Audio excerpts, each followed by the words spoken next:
ಮಹತೋಬಾರ ಶ್ರೀ ಸಿದ್ಧಿವಿನಾಯಕ ದೇವಸ್ಥಾನ. ಒಂದು ಇಡೀ ದೋಣಿಯಲ್ಲಿ ತುಂಬಿಸಿ ಅದರಲ್ಲಿ ನೈವೇದ್ಯ ತಗೊಳ್ಳುವಂಥ ಗಣಪತಿ. ನಮ್ಮ ಪ್ರತಿ ತಿಂಗಳಲ್ಲಿ ಕಲ್ಕೊಡ ದರ್ಶನ ಸಮಯದಲ್ಲಿ ಒಂದು ನುಡಿ ಆಯಿತು, ಒಂದು 15 ಅಥವಾ 1 ತಿಂಗಳ ಒಳಗೆ ನಾನು ಅವರನ್ನು ಹುಚ್ಚಿ ಹಿಡಿಸಿ ನಿಮ್ಮ ಬಲಿಮೂರ್ತಿಯನ್ನು ತಂದು ಕೊಡೋ ಜವಾಬ್ದಾರಿ ನಂದು. ನನ್ನ ಒಡೆಯನ್ನು ನಾನು ತಂದು ಕೊಡ್ತೇನೆ. ಮೊಗವೀರರು ತುಂಬ ಈ ಗಣಪತಿ ದೇವಸ್ಥಾನದ ನಂಟು. ಈಗ ಯಾವುದೇ ಒಂದು ಸೇವೆ ಆಗಿ ರಥ ಕಟ್ಟಲಿಕ್ಕೆ ಆಗಲಿ, ಅವರು ಬಲಾಢ್ಯರಿದ್ದಾರೆ, ಅವರ ಎಲ್ಲ ದೇವಸ್ಥಾನಗಳಿಗೂ ಅವರಿಗೆ ಒಂದು ಅವಕಾಶ. ಒಂದು 5 ವರ್ಷದಲ್ಲಿ ಒಂದಲ್ಲ 2 ಮನೆ ಮಾಡಿದ್ದೀನಿ. ಭಗವದ್ಭಕ್ತರಿಗೆ ಕ್ಷೇತ್ರ ದರ್ಶನ ಕಾರ್ಯಕ್ರಮಕ್ಕೆ ಸ್ವಾಗತ. ಇವತ್ತಿನ ಕ್ಷೇತ್ರ ದರ್ಶನ ಕಾರ್ಯಕ್ರಮದಲ್ಲಿ ನಾವು ಗಮನಿಸಲಿಕ್ಕೆ ಇರುವಂಥದ್ದು ಮಹತೋಬಾರ ಶ್ರೀ ಸಿದ್ಧಿವಿನಾಯಕ ದೇವಸ್ಥಾನ, ಉದ್ಯಾವರದ ಪ್ರದೇಶದಲ್ಲಿರುವಂತಹ ಬಹಳ ವಿಶೇಷ ಏನು ಅಂತ ಹೇಳಿದರೆ 7 ಗ್ರಾಮಗಳು ಸೇರಿರುವಂತಹ ಒಂದು ಮಾಗಣಿಯ ದೇವರು.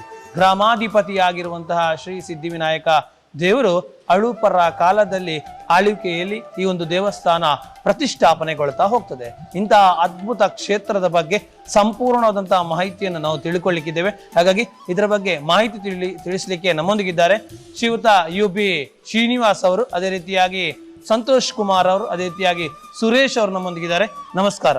ನಮಸ್ಕಾರ. ಎಸ್ ಸರ್, ಈ ಒಂದು ಕ್ಷೇತ್ರದ ಕಾರ್ಯದರ್ಶಿಯಾಗಿರುವಂತಹ ಶ್ರೀಯುತ UB ಶ್ರೀನಿವಾಸ್ ಅವರು ಈ ಒಂದು ಕ್ಷೇತ್ರದ ಇತಿಹಾಸದ ಬಗ್ಗೆ ತಿಳಿಸಬೇಕು ಅಂತೇಳಿ. ಯಾಕಂದ್ರೆ ಇತಿಹಾಸವೇ ಕೇಳಲಿಕ್ಕೆ ಖುಷಿ ಆಗುವಂಥದ್ದು. ಅಳುಪರ ಕಾಲ, ಅದೇ ರೀತಿಯಾಗಿ 7 ಗ್ರಾಮಗಳು ಸೇರಿ ಒಂದು ಮಾಗಣೆಯ ಗ್ರಾಮಾಧಿಪತಿಯಾಗಿ ಇರುವಂಥದ್ದು. ಇದರ ಇತಿಹಾಸ ಹೇಗಿದೆ? ನಮ್ಮ ಊರಿನ ಸಿದ್ಧಿವಿನಾಯಕ ದೇವಸ್ಥಾನದ ಭಕ್ತಾಭಿನಗಳೆಲ್ಲ ನಮ್ಮ ಪ್ರಣಾಮಗಳು.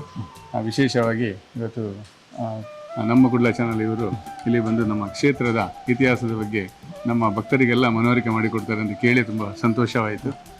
ಅದೇ ರೀತಿ ಕ್ಷೇತ್ರದ ಇತಿಹಾಸ ಹೇಳಿದರೆ ಬಹಳಷ್ಟು 100 ತಲೆಮಾರುಗಳು ದಾಟಿ ಹೋಗಿದೆ. ಆದ್ರೂ ಇವರು ಕೇಳಿದನ್ನು ನಾವು ಹೇಳಬೇಕಷ್ಟು ದಿನ ಇಂಥದ್ದೇ ಐತಿಹ್ಯ ಇದೆ ಅಂತ ಹೇಳಿ ಸ್ಪಷ್ಟವಾಗಿ ಲಿಖಿತ ರೂಪದಲ್ಲಿ ಎಲ್ಲೂ ಕಾಣುದಿಲ್ಲ.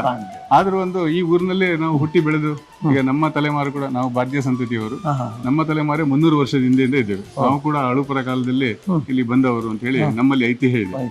ಆ ಪ್ರಕಾರ ನೋಡ್ಲಿಕ್ಕೆ ಹೋದ್ರೆ 1000 ವರ್ಷ ಹಿಂದೆ 1,000 ವರ್ಷ ಅಂತ ಖಂಡಿತ ಆಗಿದೆ ಈ ದೇವಸ್ಥಾನಕ್ಕೆ. ಇದರ ಜೊತೆಗೆ ಇಲ್ಲಿ ಮಹಾಲಿಂಗೇಶ್ವರ ದೇವಸ್ಥಾನ ಮತ್ತು ಮಹಿಷಮರ್ದಿನಿ ದೇವಸ್ಥಾನ ಕೂಡ ಇತ್ತು. ಆ 2 ದೇವಸ್ಥಾನದ ವಿಗ್ರಹಗಳು ಸಾಧಾರಣ 300-400 ವರ್ಷ ಹಿಂದೆ ಭಿನ್ನ ಆದ ಕಾರಣ, ಮತ್ತೆ ಅದೇ ಸಮಯದಲ್ಲಿ ಈ ದೇವಸ್ಥಾನದ ಮೂರ್ತಿ ಕೂಡ ಒಂದು 2 ಕಿಲೋಮೀಟರ್ ದೂರ ಕಡೆಕಾರ್ ಕೆರೆಯಲ್ಲಿ ಸಿಕ್ಕಿದೆ ಅಂತ ಹೇಳಿ ಐತಿಹ್ಯ ಇದೆ. ಈ ಮೂರ್ತಿ ಭಿನ್ನ ಆಗಿರ್ಲಿಲ್ಲ. ಈ ಮೂರ್ತಿ ಭಿನ್ನ ಆಗ್ಲಿಲ್ಲ. ಈ ಮೂರ್ತಿಯನ್ನ ಕೆರೆಯಲ್ಲಿ ಹಾಕಿ ಹೋಗಿರುವುದು, ಅಂದ್ರೆ ಯಾವುದೋ ದಬ್ಬಾಳಿಕೆಗೆ ಒಳಗಾಗಿ ಆ 2 ವಿಗ್ರಹಗಳು ಭಿನ್ನ ಆಗಿದೆ. ಇದೊಂದನ್ನ ದೇವರ ಅನುಗ್ರಹ ಕಾಣಬೇಕು. ಗಣಪತಿ ದೇವರ ಈಗಿನ ಕಲಿಕಾಲದಲ್ಲಿ ಗಣಪತಿ ದೇವರ ಪ್ರಧಾನ ಆದ ಕಾರಣ ಸೊ ಅವರು ಒಂದು ಕೆರೆಯಲ್ಲಿ ಮೂರ್ತಿ ಆಮೇಲೆ ಸಿಕ್ಕಿತ್ತು ಅಂತ ಹೇಳಿ ಕಾಲಾಂತರದಲ್ಲಿ ಸಿಕ್ಕಿತ್ತು ಅಂತ ಐತಿಹ್ಯ ಇದೆ. ಪ್ರದೇಶದಲ್ಲಿ ಸಿಕ್ಕಿರುವ ಅದು ಸರ್ ಇಲ್ಲಿಂದ 2 ಕಿಲೋಮೀಟರ್ ಉತ್ತರ ಬದಿಯಲ್ಲಿ ಕಡೆಕಾರ್ ಅಂತ ಒಂದು ಗ್ರಾಮ ಇದೆ. ಕಡೆಕಾರ್ ಗ್ರಾಮದಲ್ಲಿ ಕೆರೆ ಒಂದು ಈಗಲೂ ಕೆರೆ ಇದೆ. ಅದು ಆ ಕೆರೆಯಲ್ಲಿ ಸಿಕ್ಕಿದೆ ಅಂತ ಒಂದು ಐತಿಹ್ಯ ಇದೆ. ಕಡೆಕಾರಲ್ಲಿ ಸಿಕ್ಕಿದ ಅಷ್ಟಮಂಗಳ ಪ್ರಶ್ನೆ ಏನೋ ಹಾಕಿದ್ದಾರೆ, ಪ್ರಶ್ನೆ ಹಾಕಿ ಇಂಥ ಕಡೆಯಲ್ಲಿ ಇದೆ ಅಂತ ಹೇಳಿದ್ರೆ ಅಲ್ಲಿ ಹೋಗಿ ಸಿಕ್ಕಿದೆ. ಸಿಕ್ಕಿ ಅದನ್ನು ಹಿಡ್ಕೊಂಡು ಬರುವಾಗ ಆ ಗ್ರಾಮಸ್ಥರು ನಮ್ಗೆ ಬೇಕು ಗಣಪತಿ ಅಂತ ಹೇಳಿ ಅಲ್ಲಿ ಅವರು ವಿರೋಧ ಮಾಡಿದ್ರು ಕೊಡ್ಲಿಕ್ಕೆ ಅಂತ ಒಂದು ಮಾತಿದೆ. ನಮ್ಗೆ ಸಿಕ್ಕಿದ್ದು ಅಂತ ಅವ್ರದ್ದು ಒಂದು ಅಭಿಪ್ರಾಯ ಇತ್ತು ಅಂತ ಕಾಣ್ತದೆ. ಹಾಗೆ ಕಡೆಗೆ ಈ ಊರಿನವರು ಹೇಗಾದ್ರೂ ಅವರು ಮಾಗಣೆಯ ಊರಿನ ಒಳಗೆ ಬರುವವರು. ಹಾಗಿದ್ದ ಕಾರಣ ಅವರು ಮೂರ್ತಿಯನ್ನು ಕೊಡ್ಲಿಕ್ಕೆ ಒಪ್ಪಿದ್ರು. ಅದಕ್ಕೆ ಸಂಬಂಧವಾಗಿ ಪ್ರತಿ ವರ್ಷ ನಮ್ಮ ಉತ್ಸವದ ಮರುದಿವಸ ಅವಭೃತಕ್ಕೋಸ್ಕರ 2 ಕಿಲೋಮೀಟರ್ ದೂರದ ಆ ಕೆರೆಗೆ ಹೋಗುದು ಅಂತ ಹೇಳಿ 2 ಕಿಲೋಮೀಟರ್ ದೂರ ಹೋಗಿ ಮಾಡುವಂತ ವಾಡಿಕೆ ಆಯ್ತು. ಆ 2 ಕಿಲೋಮೀಟರ್ ಕಾಲ್ನಡಿಗೆ ಮೂಲಕ ಈಗ ದೇವರು ರಥದಲ್ಲಿ ಹೋಗ್ತಾರೆ. ಮೊದಲು ಕಾಲ್ನಡಿಗೆ ಇತ್ತೇನ, ಈಗ ರಥದಲ್ಲಿ ಹೋಗ್ತಾರೆ ದೇವರು. ರಥದಲ್ಲಿ ಹೋಗಿ ಹಿಂದೆ ಬರುವಾಗ ಕಟ್ಟೆ ಪೂಜೆ ಮಾಡ್ಕೊಂಡು ಬರ್ತಾರೆ. ಅಂದ್ರೆ ರಾತ್ರಿ ಇಡೀ ಹಬ್ಬ ಇದ್ದಾಗೆ. ಖಂಡಿತ ಅದರಲ್ಲಿ ಬಹಳ ವಿಶೇಷವಾಗಿ 2 ಕಿಲೋಮೀಟರ್ ರಥದಲ್ಲಿ ಹೋಗ್ತಾರೆ ಅಂತ ಹೇಳಿದ್ರೆ ಖಂಡಿತವಾಗಿ ಬಹಳ ವಿಶೇಷ. ಯಾಕಂದ್ರೆ ಸುಮಾರು 500 ಮೀಟರ್ ಹೋಗುದು ಅಂತ ಹೇಳಿದ ಕೂಡಲೇ ರಥದಲ್ಲಿ ಅದೇ ಒಂದು ದೊಡ್ಡ ವಿಷಯವಾಗಿ, ಅಥವಾ ಅದೊಂದು ಎಳಿಬೇಕು, ಅಲ್ಲಿವರೆಗೆ ಕೊಂಡೋಗ್ಬೇಕು, ಭಕ್ತರ ಸಂಖ್ಯೆ ಇರಬೇಕು ಅಂತೇಳಿ ಹೇಗೆ ವ್ಯವಸ್ಥೆ ಮಾಡುವಂಥದ್ದು. ಅಂದ್ರೆ ನೋಡಿ, ಪ್ರತಿಯೊಂದು ದೇವಸ್ಥಾನ ಹೇಳಿದ್ರೆ ಅಂದ್ರೆ ಪ್ರತಿಯೊಂದು ಜನಾಂಗಕ್ಕೆ, ಪ್ರತಿಯೊಂದು ವರ್ಗಕ್ಕೆ ಯಾವ ರೀತಿ ಕೆಲಸ ಕೊಟ್ಟಿದೆ ಹೇಳಿದ್ರೆ, ಶಕ್ತಿ ಉಳ್ಳವರಿಗೆಲ್ಲ ಆ ರಥ ಇಳಿಯುವ ಒಂದು ಕೆಲಸ ಕೊಟ್ಟರು. ಅವರು ಅದೇ ನಮ್ಮ ದೇವರ ಕೆಲಸ ಅಂತ ಹೇಳಿ ಕಾಯಕ ಮಾಡಿದ್ದಾರೆ. ಯಾರಿಗೆ ಮಂತ್ರೋಚ್ಚಾರ ಮಾಡ್ಲಿಕ್ಕೆ ಅವರಿಗೆ ಮಂತ್ರದ ಕೆಲಸ ಕೊಟ್ಟಿದ್ದಾರೆ. ಹೀಗೆ ಪ್ರತಿಯೊಬ್ಬರಿಗೆ ಒಂದೊಂದು ಕೆಲಸ ಕೊಟ್ಟ ಕಾರಣ ಇವತ್ತಿಗೂ ನಮ್ಮ ಮೊಗವೀರ ಜನಾಂಗದವರು ಆ ರಥನ ಹೇಳ್ಕೊಂಡು ಹೋಗಿ ದೇವರನ್ನು ನಿಲ್ಲಿಸಿ ಆಮೇಲೆ ಹಿಂದೆ ತರ್ತಾರೆ. ಅದು ಈ ಪ್ರತಿ ವರ್ಷ ಅದು ಮಾತ್ರ ಅಲ್ಲ, ನಮ್ಮ ಬ್ರಹ್ಮರಥವನ್ನು ಕೂಡ ಅವರೇ ಎಳೆದು ತಂದು ಹಾಕಿ ಅವರೇ ಕಟ್ಟಿ ಹೋಗುವಂತದ್ದು ಇವತ್ತಿಗೂ ಸಂಪ್ರದಾಯ. ಅದಕ್ಕೆ ಅವರ ಮೊಗವೀರ ಇದರಿಂದಲೇ ಸಂಭಾವನೆ ಕೂಡ ಕೊಡ್ತಾರೆ. ಆ ರೀತಿ ವ್ಯವಸ್ಥೆ ಆಗಿಂದ ಬಂದಿದೆ. ಅದನ್ನ ಯಥಾವತ್ತಾಗಿ ಕಿಂಚಿತ್ತು ದೋಷವಿಲ್ಲದೆ ಇವತ್ತಿಗೂ ಕೂಡ ಎಲ್ಲಾ ವರ್ಗದವರು ಅವರವರ ಕೆಲಸವನ್ನ ನಡ್ಕೊಂಡು ಬರ್ತಿದ್ದಾರೆ. ಅದು ನಮ್ಮ ಏನು ಮಾಗಣದ ಹಿರಿಮೆ ಅಂತ ಹೇಳ್ಬೋದು. ಏನೂ ಕಷ್ಟ ಆಗುದಿಲ್ಲ ಉತ್ಸವ ಮಾಡ್ಲಿಕ್ಕೆ. ಹಿಂದಿನವರು ಹಾಕಿ ಕೊಟ್ಟ ಒಂದು ಭದ್ರ ಬುನಾದಿ ತಳಾದಿ ಏನು ಆ ಸಂಪ್ರದಾಯ ಉಂಟಲ್ಲ, ಏನೂ ಕಷ್ಟ ಆಗೋ ರೀತಿಯಲ್ಲಿ ಒಳ್ಳೆ ರೀತಿಯಲ್ಲಿ ನಡೀತದೆ. ನಾವು ಮಾತ್ರ ಸುಮ್ಮನೆ ಟೆನ್ಷನ್ ಮಾಡ್ಕೊಳ್ಳೋದು ಬಿಟ್ರೆ ಅದು ಯಥಾವತ್ತಾಗಿ ನಡ್ಕೊಂಡು ಹೋಗ್ತದೆ. ನಡೆಸ್ತಾರೆ. ಅದರೊಟ್ಟಿಗೆ ಬಹಳ ವಿಶೇಷವಾಗಿ 7 ಗ್ರಾಮಗಳು ಸೇರಿ ಗ್ರಾಮಾಧಿಪತಿ ಹೇಗೆ ಯಾವ ರೀತಿಯಲ್ಲಿ ಅಂದ್ರೆ ಈಗ ಒಂದು ಮಾಗಣೆ ಅಂತ ಕರೆದಿರ್ಬೋದು. ಮಾಗಣೆ ಅಂತ ಕರೆದ್ರೆ ಇಲ್ಲಿಗ ನಮ್ಮ ಊರಿನಲ್ಲಿ ಶಂಭುಶೈಲೇಶ್ವರ, ದುರ್ಗಾಪರಮೇಶ್ವರಿ, ಆಮೇಲೆ ನಮ್ಮ ಮಧ್ವಾಚಾರ್ಯ ಪ್ರತಿಷ್ಠಿತವಾದ ಸುಬ್ರಹ್ಮಣ್ಯ ದೇವಸ್ಥಾನ, ಹಾಗೆ ಬ್ರಹ್ಮ ವಿಷ್ಣು ಮಹೇಶ್ವರ ದೇವಸ್ಥಾನ, ಅಂಬುಲ್ಪಾಡಿ ಜನಾರ್ದನ ಮಹಾಗಳ ದೇವಸ್ಥಾನ ಎಲ್ಲ ಇದೆ. ಆದ್ರೂ ಕೂಡ ಇದಕ್ಕೆ ಗ್ರಾಮಾಧಿಪತಿ ದೇವರು ಅಂತೇಳಿ ಒಂದು ಕೊಟ್ಟಿದ್ದಾರೆ ಅಂತ ಹೇಳಿದ್ರೆ, ಅಂದ್ರೆ ಬಹಳ ಹಿಂದಿನಿಂದ ಇದ್ದಿರ್ಬೋದು ಅಂತ. ಎಲ್ಲ ದೇವಸ್ಥಾನದ ಹಿಂದೆ ಇದ್ರೆ ಸೀನಿಯಾರಿಟಿ ಅಂತ ಹೇಗೆ ನಾವೀಗ ಹೇಳ್ತೇವೆ ಅದೇ ರೀತಿ ಬಂದಿರಬಹುದು ಅಂತ ನಮ್ಮ ಅನಿಸಿಕೆ ಅಂತ ಹೇಳ್ಬೋದು. ಹಾಗಾಗಿ ಬಹಳ ಒಂದು ವ್ಯವಸ್ಥಿತವಾದ ಒಂದು ದೇವಸ್ಥಾನದಲ್ಲಿ ಮತ್ತೆ ಕಾಲಾಂತರದಲ್ಲಿ ಗ್ರಾಮಗಳು ಸೇರ್ತವೆ. ಇದರಲ್ಲಿ ಸಾಧಾರಣ ನಮ್ಮ ಮಟ್ಟು, ಉದ್ಯಾವರ, ಇಲ್ಲಿಂದ ಕುತ್ಪಾಡಿ, ಕಡೆಕಾರು, ಕಪ್ಪೆಟ್ಟು, ಕಿದಿಯೂರು, ಅಂಬುಲ್ಪಾಡಿ ಈ ಇಷ್ಟು ಗ್ರಾಮಗಳು ಸೇರ್ತವೆ. ಕಪ್ಪೆಟ್ಟು ಅಂದ್ರೆ ಸ್ವಲ್ಪ ಬನ್ನಂಜೆ ಪ್ರದೇಶ ಕೂಡ ಅಲ್ಲಿ ಬರ್ತದೆ. ಇಷ್ಟು ಗ್ರಾಮಗಳ ಎಲ್ಲಾ ಭಕ್ತರು ನಾವು ಹೇಳಬೇಕಾಗಿಲ್ಲ, ಅವರ ಮನೇಲಿ ಏನೇ ಶುಭ ಕಾರ್ಯ ಆಗ್ಲಿ, ಮನೆ ಮಕ್ಕಳಾಗ್ಲಿ, ಏನೇ ಆಗ್ಲಿ ಇಲ್ಲಿ ಬಂದು ಒಂದು ಹಣ್ಣು ಕಾಯಿ ಇಟ್ಟು ಪ್ರಾರ್ಥನೆ ಮಾಡಿ ಹೋಗ್ತಾರೆ. ಆಮೇಲೆ ಪ್ರತಿ ವರ್ಷದ ಉತ್ಸವಕ್ಕೆ, ಆಮೇಲೆ ಚೌತಿ ಸಮಯ ವಿಶೇಷವಾಗಿ, ಆಮೇಲೆ ದೋಣಿ ಪಂಚಗಿಜ್ಜಾಯಿ ಬಹಳ ವಿಶೇಷ ಅಂದ್ರೆ ತೀರಾ ಅಪರೂಪ. ನಮ್ಮ ಕರಾವಳಿ ಪ್ರದೇಶದಲ್ಲಿ ಎಲ್ಲಿಯೂ ಇಷ್ಟು ದೊಡ್ಡ ವ್ಯವಸ್ಥೆಯಲ್ಲಿ ಪಂಚಗಜ್ಜಾಯವನ್ನ ಅಂದ್ರೆ ದೋಣಿಯಲ್ಲಿ ಪಂಚಗಜ್ಜಾಯ ಸೇವೆ ತಗೊಳ್ಳೋದು. ಈಗ ಕೊಪ್ಪರದಲ್ಲೆಲ್ಲ ಪಂಚಗಜ್ಜಾಯ ಕೊಡ್ತಾರೆ, ಇದು ಹಾಗಲ್ಲ. ಒಂದು ಇಡೀ ದೋಣಿಯಲ್ಲಿ ಅದನ್ನು ತುಂಬಿಸಿ ಅದರಲ್ಲಿ ನೈವೇದ್ಯ ತಗೊಳ್ಳುವಂತ ಗಣಪತಿ. ಅಂದ್ರೆ ಅಷ್ಟು ತಗೊಳ್ಬೇಕಾದ್ರೆ ಅಷ್ಟು ಭಕ್ತರು ಇರ್ಬೇಕು. ಆ ಲೆಕ್ಕದಲ್ಲಿ ನೋಡಿದ್ರು ಕೂಡ ಮಾಗಣೆ ಅಧಿಪತಿ, ಗ್ರಾಮಾಧಿಪತಿ ಅಂತ ಹೇಳ್ಬಹುದು. ಹಾಗೆ ಅಂತ ದೋಣಿಯಲ್ಲಿ ಒಂದು ಪಂಚಗಜ್ಜೆಯ ನೈವೇದ್ಯ ಅಂತ ತಗೊಳ್ಳೋದು ಅದು ಮಾರ್ಗಶಿರ ಶುಕ್ಲ ಪಕ್ಷದಲ್ಲಿ ಬರ್ತದೆ. ಹೆಚ್ಚು ಕಮ್ಮಿ ನವೆಂಬರ್ 8 ಡಿಸೆಂಬರ್ ಎಲ್ಲ ಬರ್ತದೆ. ಮಾರ್ಗಶಿರ ಶುಕ್ಲ ಪಕ್ಷದ ಚೌತಿಯ ದಿವಸ ದೋಣಿಯಲ್ಲಿ ಪಂಚಗಜ್ಜೆ ಮಾಡಿ ನಾವು ನೈವೇದ್ಯ ಮಾಡ್ತೇವೆ. ಆ ಪ್ರಸಾದವನ್ನ ಮಾಗಣೆ ಭಕ್ತರೆಲ್ಲ ಬಂದು ಇವತ್ತಿ ತಗೊಂಡು ಹೋಗ್ತಾರೆ. ಅವರದ್ದು ಎಷ್ಟೋ ತಲಾಂತರ ಇದೆ. ನಮ್ಮ ಹಿಂದಿನ ತಲಾಂತರದಲ್ಲಿ ಭಕ್ತರು ಹೋಗಿ ನಾವು ಹೋಗಿ ಮಾಗಣ ಪಂಚಗಜ್ಜೆ ತಗೊಂಡು ಬರ್ಬೇಕು ಅಂತ ಅಷ್ಟೇ ಹೇಳಿದ್ದಾರೆ. ಅದು ದೋಣಿಯಲ್ಲಿ ಆಗ್ತದ ಇಲ್ಲಿ ಆಗ್ತದ ಗೊತ್ತಿಲ್ಲ, ಬರ್ತಾರೆ ತಗೊಂಡು ಹೋಗ್ತಾರೆ.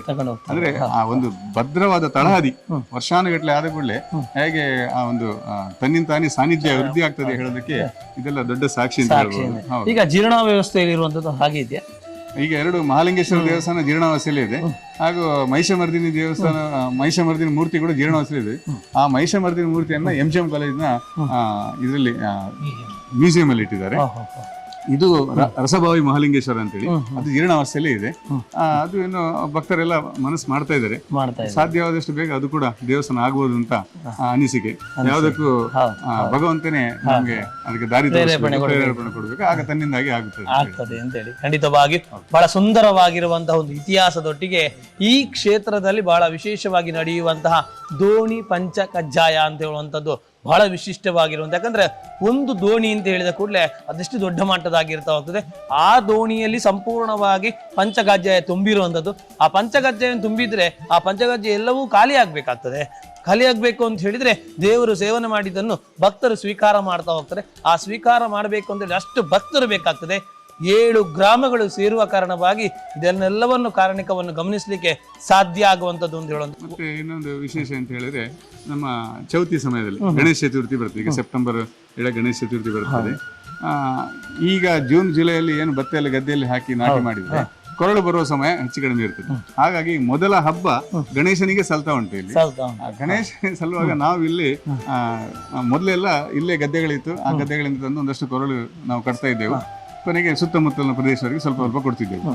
ಆದ್ರೆ ಈ ಮಾಗಣೆ ಭಕ್ತರು ಇರುವ ಕಾರಣ ಏನಾಯ್ತು ಹೇಳಿದ್ರೆ, ಎಲ್ಲರೂ ನಮಗೆ ಕೊರಳು ಬೇಕು ಅಂತ ಹೇಳಿ ಕಟ್ಲಿಕ್ಕೆ ಒಂದು ಶುಭ ಮುಹೂರ್ತ ಸಿಕ್ಕಿದಾಗೆ ಹೇಗೆ ಇಲ್ಲಿ ದೇವರಿಗೆ ಪೂಜೆ ಆಗ್ತದೆ. ಅದನ್ನು ತಗೊಂಡು ಹೋಗುವಂತ ಅಭಿಪ್ರಾಯ ಅದು ಮುಂದೆ ಜನಾಂದೋಲನ ಆಗಿ ಈಗ ಸಾವಿರಾರು ಭಕ್ತರು ಸಾಧಾರಣ ಎರ್ಮಾಳು ಪಡುಬಿದ್ರಿಂದ ಹಿಡಿದು ನಮ್ಮ ತೋನ್ಸೆ ಹೂಡೆ ತೋನ್ಸೆ ತನಕ ಭಕ್ತರು ಇಲ್ಲಿ ಬಂದು ಬೆಳಿಗ್ಗೆ 4-5 ಗಂಟೆಗೆ ಇಲ್ಲಿ ಬಂದು ಸರತಿ 7 ಗ್ರಾಮ ಒಂದು ಹೊರತಾಗಿ ಬರ್ತಾ ಇದ್ದಾರೆ. ಯಾಕಂದ್ರೆ ಕೊರಳು ಆ ಸಮಯದಲ್ಲಿ ಬೇರೆ ಎಲ್ಲೂ ಕಟ್ಟುದಿಲ್ಲ, ಮನೆಯಲ್ಲಿ ಪೂಜೆ ಮಾಡುವ ವ್ಯವಸ್ಥೆ ಇರುವುದಿಲ್ಲ. ದೇವಸ್ಥಾನದಲ್ಲಿ ಪೂಜೆ ಮಾಡ್ಬೇಕಾದ್ರೆ ಆಮೇಲೆ ಈ ಅವರಿಗೆ ಅವರವರ ನವರಾತ್ರಿಯೋ ಅಥವಾ ಇನ್ನೇನಾದ್ರು ಬರ್ಬೇಕಾಗುತ್ತೆ. ಹಾಗೆ ಗಣೇಶ ಚತುರ್ಥಿ ಮೊದಲು ಬರುವ ಕಾರಣ ನಮ್ಗೆ ಅದೊಂದು ಪ್ರಾಧಾನ್ಯತೆ ಸಿಕ್ಕಿದ ಕಾರಣ ಭಕ್ತರೆಲ್ಲ ಹೇಗೂ ಮಾಗಣೆ ಭಕ್ತರಿದ್ದಾರೆ.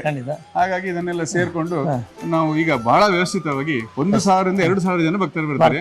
ಅವರು ಬರೋದು 5 ಗಂಟೆಯಿಂದ 6 ಗಂಟೆ ಮೊದಲು ಬಂದಾಗ್ತದೆ. ನಾವು ಕೊಡೋದು 7 ಗಂಟೆ ನಂತರ. 1 ಗಂಟೆಯಲ್ಲಿ ಅಷ್ಟು ಭಕ್ತರಿಗೆ ಹಂಚುವಷ್ಟು ನಮ್ಮ ಇಲ್ಲಿನ ಭಕ್ತಾದಿಗಳಿರ್ಬೋದು, ನಮ್ಮ ಬ್ರಾಹ್ಮಣ ಪರಿಷತ್ನ ಸದಸ್ಯರು ಬರ್ತಾರೆ ಅದನ್ನ ಹಂಚಿಕೊಡ್ಲಿಕ್ಕೆಲ್ಲ. ಮತ್ತೆ ನಮ್ಮ ಸಮಿತಿಯವರು ಅವರವರ ಕೈಯಿಂದ ಸಾಕಷ್ಟು ಆಗುವಂತದ್ದು ಅವರೆಲ್ಲ ಬಂದು ಒಂದು 10-25 ಜನ ಸೇವೆಗಿರ್ತಾರೆ. ಹಾಗಾಗಿ ಒಂದು ಕಡೆ ಚೀಟಿ ಕೊಡ್ತಾರೆ, ಒಂದು ಕಡೆಯಲ್ಲಿ ಪ್ರಸಾದ ಕೊಡ್ತಾರೆ, ಕೊಟ್ಟು ಕಳಿಸ್ತಾರೆ. 8 ಗಂಟೆ ಒಳಗೆ ಕೆಲಸ ಆಗ್ಬೇಕು. ಆ ನಂತರ 1,129 ತೆಂಗಿನಕಾಯಿ ಒಂದು ಒಡೆಯುವ ವಿಶೇಷ ಕಾರ್ಯಕ್ರಮ. ಇಲ್ಲಿ 3 ಗಣಪತಿ ಅಂತ ಹೇಳಿ ಇನ್ನೊಂದು ವಿಶೇಷ ಕಾರ್ಯಕ್ರಮ. 3 ಗಣಪತಿ ಹೇಳಿದ್ರೆ 108 ಕಾಯಿ ಹೊಡೆದು ಗಣಪತಿಗೆ ಅರ್ಪಣೆ ಮಾಡೋದು. ಗಣಪತಿಗೆ ಅಂದ್ರೆ ತೆಂಗಿನಕಾಯಿ ಪ್ರಧಾನ, ಯಾಕಂದ್ರೆ ಗಣ ಹೋಮ ಮಾಡೋದು ತೆಂಗಿನಕಾಯಿ. ಹೌದೌದು. ಹಾಗಾಗಿ ಇಲ್ಲಿ ಬರುವ ಭಕ್ತರೆಲ್ಲ 3 ಗಣಪತಿ ಒಂದೊಂದು ನಿಯಮಿತ ಕುಟುಂಬಸ್ಥರ ಮನೆಯಿಂದ ನಡೀತದೆ. ಆದ್ರೆ ಭಕ್ತರಿಗೆಲ್ಲ ಅವಕಾಶ ಆಗ್ಬೇಕು ಅಂತ ಹೇಳಿ ಚೌತಿ ಸಮಯದಲ್ಲಿ ತಲೆಗೊಂದು ತೆಂಗಿನಕಾಯಿ ತರ ಮೊದಲಿನವರು ಸಂಪ್ರದಾಯ ಮಾಡ್ಕೊಂಡಿದ್ದಾರೆ. ಹಾಗಾಗಿ ಒಂದಷ್ಟು ತೆಂಗಿನಕಾಯಿ ರಾಶಿಗಳು ಬೀಳ್ತದೆ. ಅದು ಯದ್ವಾತದ್ವಾಗಿ ಏನೋ ಹೊಡೆದು ಕೊಡ್ತಾ ಮೊದಲು ನಡೀತಿತ್ತು. ಸುಮಾರು 70 ವರ್ಷಗಳ ಹಿಂದೆ ಆಗ UK ಮಯ್ಯರು, ಪ್ರಭಾಕರ್ ರಾಯರು ಅಂತೇಳಿ ನಮ್ಮ ಏನು ಅಧ್ಯಕ್ಷರಿದ್ದಾರೆ ಅವರು ಮತ್ತೆ ನಮ್ಮ ಇವರೆಲ್ಲ ಸೇರ್ಕೊಂಡು ಇಲ್ಲಿ ಅವರೆಲ್ಲ ಪಟ್ಲೇರಿದ್ರು ಅವಾಗ, ರತ್ನಾಕರ್ ಪಟೇಲ್, ಇವರೆಲ್ಲ ಸೇರ್ಕೊಂಡು ಒಂದು ಚೌಕಟ್ಟು ಮಾಡಿರೋದಕ್ಕೆ ಒಂದು ನಮ್ಮ ಕಬ್ಬು ಹೇಗೆ ಬರ್ತದೆ, ಕಬ್ಬಿನ ಕೋಲಿನ ಒಂದು ಮಂಟಪ ಮಾಡಿ ಅದರ ಒಳಗೆ 1,129 ತೆಂಗಿನ ಅದನ್ನ ಕೇಳ್ಕೊಂಡಿದ್ದಾರೆ. ಆ ಪ್ರಕಾರ ಅಂದ್ರೆ ಅಷ್ಟು ತೆಂಗಿನಕಾಯಿ ಬರ್ತದೆ. ಅದನ್ನೆಲ್ಲ ಹೊಡೆದು ದೇವರಿಗೆ ನೈವೇದ್ಯ ಮಾಡುದು. ಬೆಳಿಗ್ಗೆ ಮಧ್ಯಾಹ್ನ ರಥೋತ್ಸವ ಆದ ನಂತರ ಅದನ್ನೇ ಪ್ರಸಾದವಾಗಿ ಕೊಡುದು. ತೆಂಗಿನಕಾಯಿ ಹೊಡೆಯುವುದು ಮತ್ತೆ ಪ್ರಸಾದ ಮಾಡಿ ಕೊಡುದು. ಹಾಗೆ ನಮ್ಗೆ ಒಂದು ಚೌತಿ ಸಮಯದಲ್ಲಿ ಒಂದು 10 ರಿಂದ 20 ಸಾವಿರ ಭಕ್ತರು ಬರ್ತಾರೆ. ಈ ದೇವರನ್ನ ನೋಡ್ಕೊಳ್ಳಿಕ್ಕೆ ಒಂದು ಉಸ್ತುವಾರಿ ಬೇಕಲ್ಲ, ಅದು ನಮ್ಮ ಕಲ್ಕುಡ ಮತ್ತೆ ಕಲ್ಲುರ್ಟಿ ದೇವರಿದ್ದಾರೆ. ಅವರು 100 ವರ್ಷದ ಇತಿಹಾಸ ಇದೆ. ಹೌದೌದು. ಅವರ ಕೋಲ ನೇಮಗಳು ಹೇಗೆ ಬಹಳ ಚೆನ್ನಾಗಿ ನಡೀತದೆ. ನಮ್ಮ ಕೊಡಿ ರಥೋತ್ಸವ ಆಗಿ 2-3ನೇ ದಿವಸ ಕೊಡಿ ಇಳಿತದೆ. ಇಳಿದ ಮರು ದಿವಸ ನಾವು ಕೋಲ ಸೇವೆ ಕೊಡ್ತೇವೆ. ಬಹಳ ವಿಜೃಂಭಣೆಯಿಂದ ನಡೀತದೆ. ಅದರ ನುಡಿ ಯಾವ ರೀತಿಯಾಗಿರ್ತದೆ? ಅದರ ನುಡಿ ವಿಷಯ ಹೇಳಬೇಕು ಅಂತ ಹೇಳಿದ್ರೆ, ನಮ್ಮ ಒಂದು 10 ವರ್ಷ 12 ವರ್ಷ ಹಿಂದೆ ನಮ್ಮ ದೇವಸ್ಥಾನದ ಮೂರ್ತಿ ಕಳವಾಗಿತ್ತು. 2 ಸಲ ಕಳವಿಗೆ ಪ್ರಯತ್ನವಾಗಿ ನಮ್ಮ ಬಲಿಮೂರ್ತಿ ಹೋಗಿರ್ಲಿಲ್ಲ. 3ನೇ ಸಲ ಕಳವಾಗಿ ಹೋಗಿತ್ತು. ಕಳವಾಗಿ ಹೋಗಿ ಇನ್ನು 1 ವರ್ಷದ ನಂತರ ನಮಗೆ ಉತ್ಸವ ಬರುವುದು ಅಂತ ಹೇಳಿತ್ತು. ಆಗ ಉತ್ಸವಕ್ಕೆ ಏನು ಮಾಡುದು ಅಂತ ಹೇಳಿ ನಮ್ಮ ತಂತ್ರಿಗಳ ಹತ್ರ ಕೇಳಿದಾಗ, ಅದಕ್ಕೆ ಈಗಲೇ ನಾವು ಬೇರೆ ಮೂರ್ತಿ ತರುವಾಗಿಲ್ಲ, ಮರದ ಮೂರ್ತಿಯನ್ನು ಇಟ್ಟು ನಾವು ಉತ್ಸವ ಮಾಡಬೇಕು. ಆಗ ಬಲಿಮೂರ್ತಿ ಸಿಗ್ತದಿಲ್ಲ ಅಂತ ಮತ್ತೊಂದ್ಸಲ ಪ್ರಶ್ನೆ ಹಾಕಿದಾಗಲೂ ಅಷ್ಟು ಚಿಂತನೆಯಲ್ಲಿ ಸಿಗ್ತದೆ ಇಲ್ಲ ಒಂದು ಸಂಶಯವೇ ಇತ್ತು. ಕಡೆಗೆ 1 ತಿಂಗಳ ಮೊದಲು ಅಥವಾ 1-2 ತಿಂಗಳ ಮೊದಲು ನಮ್ಮ ಪ್ರತಿ ತಿಂಗಳಲ್ಲಿ ಕಲ್ಕುಡ ದರ್ಶನ ಆಗ್ತದೆ. ಪ್ರತಿ ತಿಂಗಳು ಮೊದಲ ಆದಿತ್ಯವಾರ ದರ್ಶನ ಆಗ್ತದೆ. ಆ ದರ್ಶನ ಸಮಯದಲ್ಲಿ ಒಂದು ನುಡಿ ಆಯ್ತು, ಒಂದು 15 ಅಥವಾ 1 ತಿಂಗಳ ಒಳಗೆ ನಾನು ಅವರನ್ನು ಹುಚ್ಚಿ ಹಿಡಿಸಿ ನಿಮ್ಮ ಬಲಿಮೂರ್ತಿನ ತಂದು ಕೊಡೋ ಜವಾಬ್ದಾರಿ ನಂದು, ನನ್ನ ಒಡೆಯನ್ನ ನಾನು ತಂದು ಕೊಡ್ತೇನೆ ಅಂತ ಒಂದು ಮಾತಾಯಿತು. ಅದೇ ಪ್ರಕಾರ 1 ತಿಂಗಳೊಳಗೆ ಬಲಿಮೂರ್ತಿ ಬಂತು. ಅವನು ಹುಚ್ಚಿ ಹಿಡ್ದೇ ಬಂದಿದ್ದ. ಬಹಳ ವಿಶೇಷ. ಇದೇನು ನಮ್ಮ ಹಿಂದಿನವರು ಹೇಳಿದ ಕತೆ ಅಲ್ಲ, ನಮ್ಮ ಕಣ್ಣೆದುರಲ್ಲಿ ಆದ ಕತೆ, ಒಂದು 10 ವರ್ಷದ ಹಿಂದೆ ಆದ ಕತೆ ಅಂತ ಹೇಳ್ಬೋದು. ಅಂತ ಒಂದು ನುಡಿಯ ಶಕ್ತಿ ಇರುವಂತ ದೈವ. ಉಪಯೋಗ ಮಾಡುವ ವಿಷಯ ಭಕ್ತರಲ್ಲಿ ಇರುವಂತದ್ದು ಸತ್ಯ. ಈಗ ಎಲ್ಲಾ ಪ್ರತಿ ಕಡೆಯಲ್ಲೂ ಸಾನ್ನಿಧ್ಯ ಇರ್ತದೆ. ಅದು ಹೇಗೆ ವೃದ್ಧಿ ಆಗ್ತಾ ಹೇಳಿದ್ರೆ ಅದ್ರ ಉಪಯೋಗ ನಾವು ಕಂಡುಕೊಳ್ಳಾಗ ಬರುವಂತ ವಿಷಯ ಹೌದು. ಖಂಡಿತ ಒಂದಲ್ಲ ಒಂದು ರೀತಿಯಾಗಿರುವಂತಹ ವಿಶೇಷತೆಗಳ ಒಟ್ಟಿಗೆ ಮೈ ರೋಮಾಂಚನಗೊಳಿಸುವಂತಹ ವಿಷಯಗಳನ್ನು ಗಮನಿಸ್ತಾ ಬಂದೆವು. ಖಂಡಿತವಾಗಿ ಈ ಸಾನ್ನಿಧ್ಯದಲ್ಲಿ ಬೇರೆ ಬೇರೆ ರೀತಿಯಾಗಿರುವಂತಹ ಕಾರಣಿಕ ಪ್ರತಿಯೊಬ್ಬ ವ್ಯಕ್ತಿಗೂ ಆಗ್ಲಿಕ್ಕೆ ಸಾಧ್ಯ ಇದೆ ಅಂತ ಹೇಳುವಂಥದ್ದು ನಿಶ್ಚಿತವಾಗಿ ಬಹಳ ಸುಂದರವಾದಂತಹ ಮಾಹಿತಿ ನೀಡಿದ್ದೀರಿ. ಖಂಡಿತವಾಗಿ ಕ್ಷೇತ್ರ ದರ್ಶನ ಕಾರ್ಯಕ್ರಮದ ಮೂಲಕವಾಗಿ ಪ್ರತಿಯೊಬ್ಬ ಭಕ್ತಾದಿಗಳಿಗೂ ಅದರ ಒಂದು ಮಾಹಿತಿಯನ್ನು ಪಸರಿಸುವಂತ ವ್ಯವಸ್ಥೆ ಮಾಡಿದ್ದೀರಿ. ವಂದನೆಗಳು.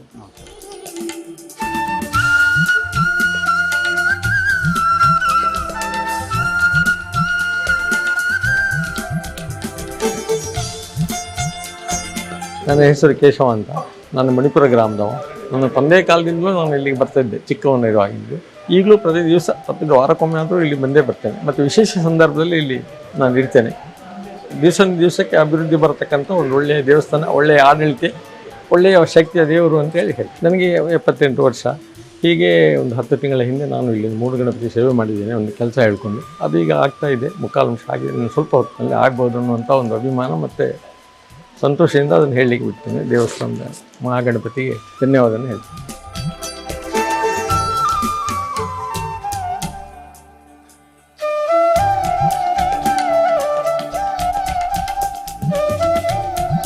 ಮಹತೋಬಾರ ಸಿದ್ಧಿವಿನಾಯಕ ದೇವಸ್ಥಾನದ ವಿಶೇಷತೆಗಳ ಬಗ್ಗೆ ತಿಳಿಸ್ಲಿಕ್ಕೆ ನಮ್ಮೊಂದಿಗಿದ್ದಾರೆ.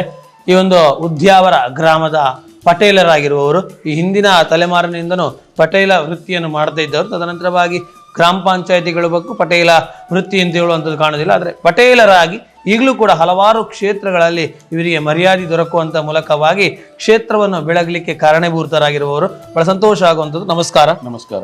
ಈ ವಿಶೇಷವಾಗಿ ಮಹತೋಬಾರ ಸಿದ್ಧಿವಿನಾಯಕ ಕ್ಷೇತ್ರದ ಬಗ್ಗೆ ತಾವೇನು ತಿಳಿಸ್ತೀವಿ? ಮೊದಲಿಗೆ ಎಲ್ಲರಿಗೂ ನಮಸ್ಕಾರ. ಶ್ರೀ ದೇವರನ್ನು ಪ್ರಾರ್ಥಿಸುತ್ತಾ, ಹಾಗೆ ದೈವ ಇಲ್ಲಿ ಪರಿವಾರ ದೈವ ಕಲ್ಗುಟಿ ಕಲ್ಕೊಡ ದೈವಗಳನ್ನು ಪ್ರಾರ್ಥನೆ ಮಾಡುತ್ತಾ ನಾವು ಹೇಳುವುದು, ನಮ್ಮ ಹಿಂದಿನ ತಲೆಮಾರು ಅಂದರೆ ಎಷ್ಟೋ ಇತಿಹಾಸದ ಮುಂದೆ ಗ್ರಾಮದಲ್ಲಿ ಪಂಚಾಯತ್ಗಳು ಇರಲಿಲ್ಲ. ಅವಾಗ ಪಟೇಲ್ರಂತ ಇದ್ರು, ಎಲ್ಲ ಗ್ರಾಮದಲ್ಲಿ ಕೂಡ ಇದ್ರು. ಹಾಗೆ ಉದ್ಯಾವರ ಗ್ರಾಮದಲ್ಲಿ ನಮ್ಮ ಹಿರಿತನದವರು ಪಟೇಲರಾಗಿದ್ರು. ಏನಿದ್ರು ಉದ್ಯಾವರದ ಏನು ಈ ಜನ ಮರಣ ಹಾಗೆ ಆಗು ಹೋಗುಗಳು ಪಂಚಾಯತಿಗಳೆಲ್ಲ ನಮ್ಮ ಮನೆತನದಲ್ಲಿ ಆಗ್ತಾ ಇತ್ತು. ಅದೇ ರೀತಿ ನಮಗೆ ದೇವಸ್ಥಾನದ ಮತ್ತು ದೇವಸ್ಥಾನದ ಆಡಳಿತದಲ್ಲಿ ಕೂಡ ಪಾಲುಂಟು. ಕ್ಷೇತ್ರಗಳಿದೆ, ಹಲವು ಕ್ಷೇತ್ರಗಳಿದೆ. ಉದ್ಯಾವರದಲ್ಲಿ ಗಣಪತಿ ದೇವಸ್ಥಾನ, ಹಾಗೆ ಶಂಭುಕಲ್ಲು ವೀರಭದ್ರ ದುರ್ಗಾ ಪರಮೇಶ್ವರಿ ದೇವಸ್ಥಾನ, ಹಾಗೆ ಪಾದೆ ಮೇಲೆ ಮತ್ತೆ ಒಂದು 5 ಬಬ್ಬು ದೇವಸ್ಥಾನ, ಗ್ರಾಮದಲ್ಲಿ 5 ಬಬ್ಬು ಸ್ಥಾನ ಉಂಟು. ಅಲ್ಲಿಗೆಲ್ಲ ನಾವು ಹೋಗ್ಲೇಬೇಕು, ಅಲ್ಲಿ ವಿಶೇಷ ಏನಾದರೂ ಇದ್ದಾಗ. ಹಾಗೆ ಉದ್ಯಾವರದಲ್ಲಿ ಒಂದು ಬೊಬ್ಬರಿಯ ದೇವಸ್ಥಾನ, ಗ್ರಾಮ ಬೊಬ್ಬರಿಯ ದೇವಸ್ಥಾನ, ಅಲ್ಲಿ ಕೂಡ ನಮಗೆ ಇದು ಉಂಟು. ಹಾಗೆ ಗಣಪತಿ ದೇವಸ್ಥಾನದಲ್ಲಿ ಏನು ವಿಶೇಷ ಅಂದರೆ, ನಮ್ಮ ಹಿರಿಯರು ಕೂಡ ಒಂದು ಮುಂಚಿನ ಕಾಲದ ಆಡಳಿತದಲ್ಲಿ ಇದ್ರು. ನಾನು ಈಗ ವ್ಯವಸ್ಥಾಪನಾ ಸಮಿತಿಯಲ್ಲಿ ಇದ್ದೇನೆ, ನಮ್ಮ ಹಿರಿಯರು ಕೂಡ ಇದ್ರು. ಹೀಗೆ ನಿರಂತರವಾಗಿ ನಡೆದುಕೊಂಡು ಬರ್ತಾ ಇದೆ. ಹಾಗೆ ನಮ್ಮ ಮನೆತನದ ಒಂದು ವಿಶೇಷ ಏನಂದ್ರೆ, ಈ ದೇವಸ್ಥಾನಕ್ಕೆ ಒಂದು ಅಪ್ಪದ ಪೂಜೆ ಅಂತ ಉಂಟು. ನಮ್ದು ಮನೆತನದ ಮೂಲಕ ನಡೆಯುವಂಥದ್ದು. ಮನೆತನದ ಮೂಲಕ ನಡೆದು ಅದು ವರ್ಷಂಪ್ರತಿ ನಡೀತಾ ಉಂಟು. ಯಾವ ಕಾಲದಲ್ಲಿ ನಡೀತಾ ಬಂದ ಗೊತ್ತಿಲ್ಲ, ಈಗ ಉಂಟು. ಅದು ಮಳೆಗಾಲ ಶುರುವಾಗುವ ಮೊದಲು ನಮ್ದು ಇಲ್ಲಿ ದೇವಸ್ಥಾನದ ಮೊದಲ ಯುಗಾದಿ ಪಂಚಾಂಗದ ಲೆಕ್ಕದಲ್ಲಿ ಯುಗಾದಿ ಹೊಸ ವರ್ಷದ ನಂತರ ಇಲ್ಲಿ ನಮ್ದು ಜೂನ್ ಫಸ್ಟ್ಗೆ ಮತ್ತು ಮೇ ಲಾಸ್ಟ್ ಅಲ್ಲಿ ಇದು ಹಲಸಿನ ಹಣ್ಣು ಸಿಗುವಾಗ ನಮಗೆ ಒಂದು 30 ದೊಡ್ಡ ಹಲಸಿನ ಹಣ್ಣು, 4 ಕಳಸೆ ಅಕ್ಕಿ, ಹಾಗೆ ತೆಂಗಿನಕಾಯಿ 40, ಹೀಗೆ ಅದಕ್ಕೆ ಬೇಕಾದ ಎಲ್ಲ ದ್ರವ್ಯವನ್ನು ನಮ್ಮ ಮನೆತನದಿಂದ ಇಲ್ಲಿಗೆ ತಂದು ದೇವಸ್ಥಾನದಲ್ಲಿ ಬ್ರಾಹ್ಮಣರೇ ಮಾಡಿ ಅದನ್ನು ದೇವರಿಗೆ ಸಮರ್ಪಣೆ ಮಾಡಿ ಮತ್ತೆ ಊರಿಗೆಲ್ಲ ಹಂಚುವ ಒಂದು ಇದು ವರ್ಷ ನಡೀತಾ ಬಂದಿದೆ. ಈಗಲೂ ಅದು ನಡೀತಾ ಉಂಟು, ನಡೆಸ್ತಾ ಬಂದಿದ್ದಾರೆ ದೇವರು. ಅದೇ ರೀತಿ ದೇವಸ್ಥಾನಕ್ಕೆ ಸಂಬಂಧಪಟ್ಟ ಹಾಗೆ ಇಲ್ಲಿ ಕಂಬಳ ಆಗ್ತಾ ಇತ್ತು.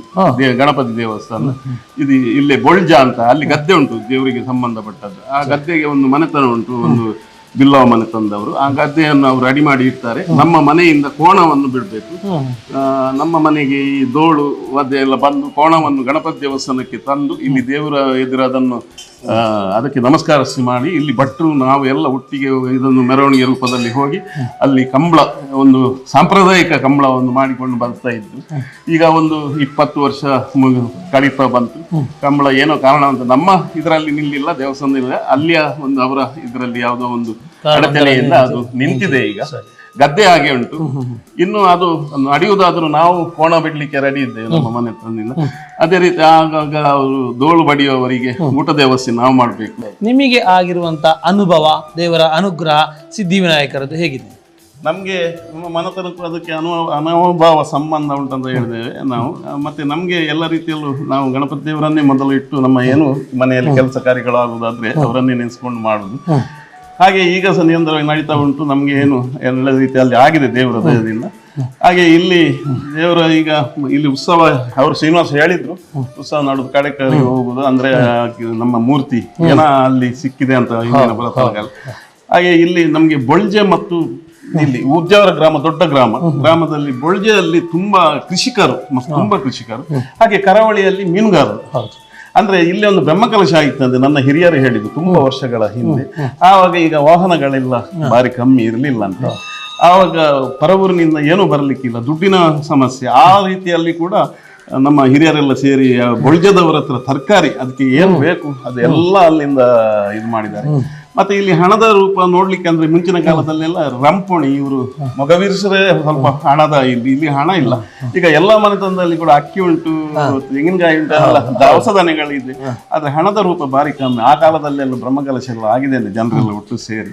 ಈಗಲೂ ಕೂಡ ಅಲ್ಲಿ ಕಬ್ಬು, ಇಲ್ಲಿ ಬೊಳ್ಜ ಅಂದ್ರೆ ನಮ್ಮ ಊರಲ್ಲಿ ಕಬ್ಬು, ಆ ಚೌತಿ ದಿವಸ ಎಲ್ಲ ಕಬ್ಬುಗಳು ಅಲ್ಲಿಂದ ಮಾಡುವವರು ಯಾರಿದ್ದಾರೆ ಇಲ್ಲಿಗೆ ಬೆಲ್ಲ ಕಬ್ಬು ಎಲ್ಲ ಕೊಡ್ತಿದ್ರು. ಈಗ ಅಲ್ಲಿ ಕೃಷಿ ಅಷ್ಟು ಮಾಡುದಿಲ್ಲ ಈಗ ಕಬ್ಬೆಲ್ಲ.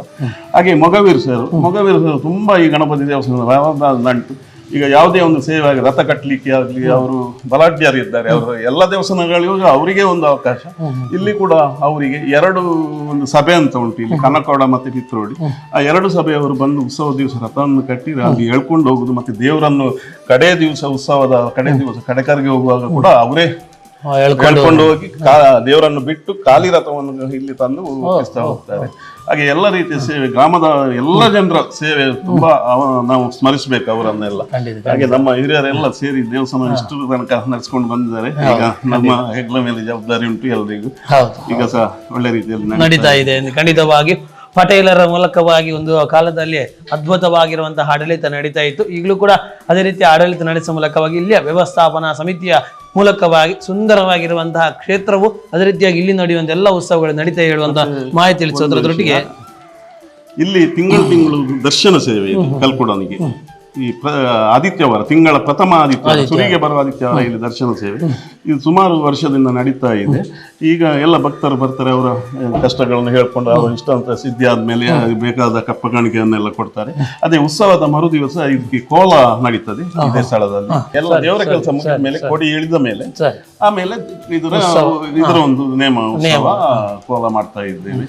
ಅದೇ ಅಂತ ಇದೆ. ಕಲ್ಕುಳನ ಇದು ಕಾರ್ಣಿಕ ಕೂಡ ಉಂಟು. ಏನಂದ್ರೆ ಇಲ್ಲಿ ಒಂದು ಬಲಿಮೂರ್ತಿ ಹೋಯ್ತು ಸುಮಾರು ವರ್ಷದ ಹಿಂದೆ. ಅಂದ್ರೆ ನಮ್ಗೆ ಗೊತ್ತಿದ್ದ ಹಾಗೆ ಆ ಬಲಿಮೂರ್ತಿ ಹೋದಾಗ ಕಳ್ಳರು ಎಲ್ಲಿ ಸಿಗಲಿಲ್ಲ. ಇಲ್ಲಿ ಏನೋ ಪ್ರಶ್ನೆ ಎಲ್ಲ ಹಾಕಿದ್ರು. ಅವಾಗ ಇಲ್ಲಿ ಅದು ಕೈತಪ್ಪಿ ಹೋಗಿದೆ, ಅಂದ್ರೆ ಕಡಲ್ ದಾಟಿ ಹೋಗಿದೆ, ಅಂದ್ರೆ ಫಾರಿನ್ ಹೋಗಿದೆ ಅಂತ ಒಂದು ಬಂತು ಕೆಲವು. ಆದ್ರೆ ಇದು ಕಲ್ಕುಡ ನಾನು 1 ತಿಂಗಳಲ್ಲಿ ನಿಮ್ಗೆ ಇದನ್ನು ತರಿಸಿಕೊಡ್ತೇನೆ ಅಂತ ನುಡಿಯಾಯಿತು. ಅದೇ 1 ತಿಂಗಳ ಒಳಗೆ ತರಿಸಿಕೊಟ್ಟಿದ್ದಾನೆ ಅಂತ ಕಾರ್ಣಿಕ ಸ್ಥಳ ಇದು. ಹಾಗೆ ಎಲ್ಲ ಭಕ್ತರ ಕಷ್ಟಗಳು ನೆರವೇರಿಸ್ತಾ ಉಂಟು. ಹಾಗೆ ಭಕ್ತರು ಕಪ್ಪಗಾಣಿಕೆಯನ್ನು ಕೂಡ ಕೊಡ್ತಾ ಇದ್ದಾರೆ. ಒಳ್ಳೆ ರೀತಿಯಲ್ಲಿ ದೇವಸ್ಥಾನ ಇಷ್ಟು ನಡೀತಾ ಇದೆ. ಇನ್ನು ಮುಂದೆ ಕೂಡ ಒಳ್ಳೆ ರೀತಿಯಲ್ಲಿ ನಡೆಯಲಿ ಅಂತ ನಾವೆಲ್ಲರೂ ಖಂಡಿತವಾಗಿ ನಿಮ್ಮ ಅನುಭವಕ್ಕೆ ವಂದನೆಗಳು. ನಮಸ್ತೆ.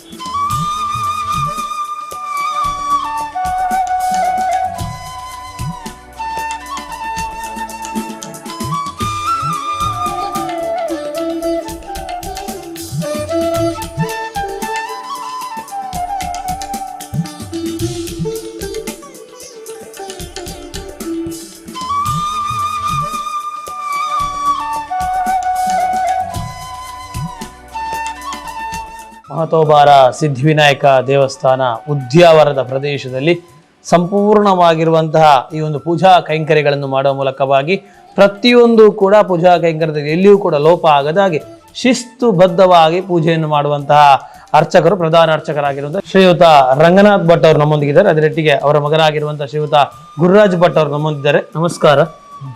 ಕ್ಷೇತ್ರ ಅಂತ ಹೇಳುವಾಗ ಖಂಡಿತವಾಗಿಯೂ ಹಿರಿತನದ ಮೂಲಕವಾಗಿ ತಿಳಿಸುವಂತ ಮಾಹಿತಿ ಬಹಳ ಖುಷಿಭರಿತವಾಗಿರುವಂಥದ್ದು, ಸತ್ಯಭರಿತವಾಗಿರ್ತಾ ಹೋಗ್ತದೆ. ಹಾಗಾಗಿ ತಮ್ಮ ಮೂಲಕವಾಗಿ ತಿಳಿಸಬೇಕು ಈ ಕ್ಷೇತ್ರದ ಬಗ್ಗೆ. ಇದು ಸಾಧಾರಣ ಒಂದು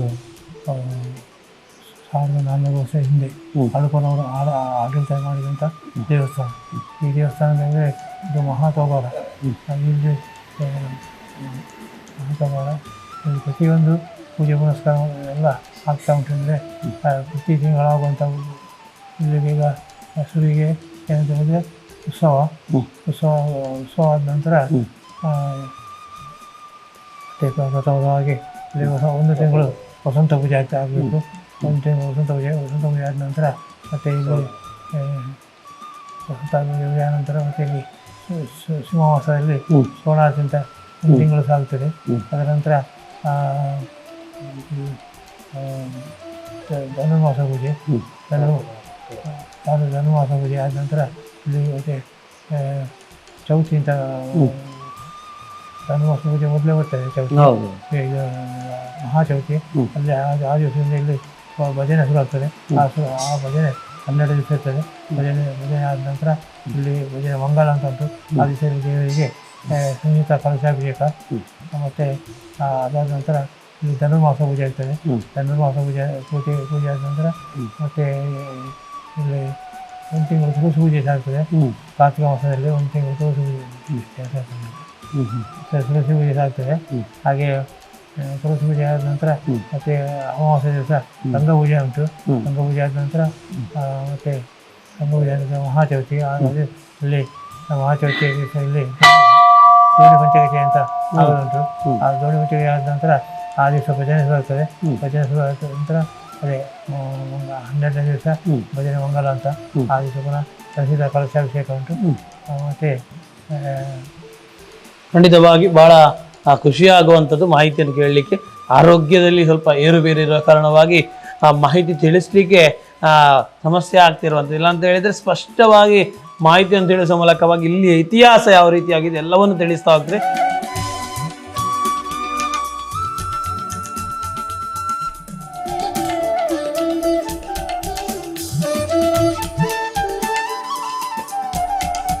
ನಮಸ್ಕಾರ, ನಾನು ಅಶೋಕ್ ಕುಮಾರ್ ಶೆಟ್ಟಿ ಅಂತ.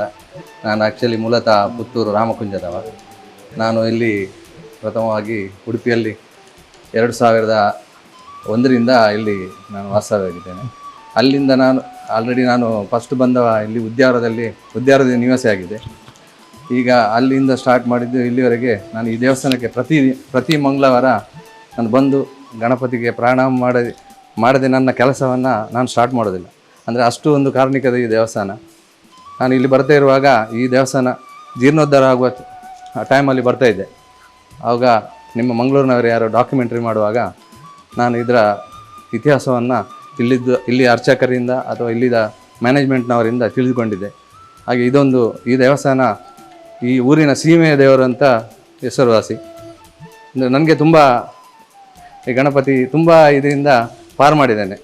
ಹಾಗೆ ನಾನು ಮಾಡುವ ಕೆಲಸ ಒಂದು ಹೊಸ ಪ್ರಾಜೆಕ್ಟ್ ಆಗಲಿ, ಹೊಸ ಬಿಸ್ನೆಸ್ ಸ್ಟಾರ್ಟ್ ಮಾಡುವಾಗ ಈ ಗಣಪತಿಗೆ ಪ್ರಣಾಮ ಮಾಡಿ ಅಥವಾ ದೇವರನ್ನು ಪ್ರಾರ್ಥನೆ ಮಾಡಿ ಸ್ಟಾರ್ಟ್ ಮಾಡ್ತಾಯಿದ್ದೆ. ಈಗಲೂ ಪ್ರತಿ ಮಂಗಳವಾರ ಅಥವಾ ಇಲ್ಲಿ ಜಾತ್ರಾ ಉತ್ಸವಕ್ಕೆ ಭಾಗವಹಿಸ್ತಾ ಇದ್ದೇನೆ. ಈ ಉದ್ಯಾವರ ಗಣಪನ ಹತ್ರ ನಾನು ಆಲ್ರೆಡಿ ಈ ಉದ್ಯಾವರಕ್ಕೆ ಬಂದು ಪುತ್ತೂರಿನಿಂದ ಇಲ್ಲಿ ಬಂದರಿಂದ ಇಲ್ಲಿ ನಾನು ಬಾಡಿಗೆ ಮನೆಯಲ್ಲಿದ್ದೆ.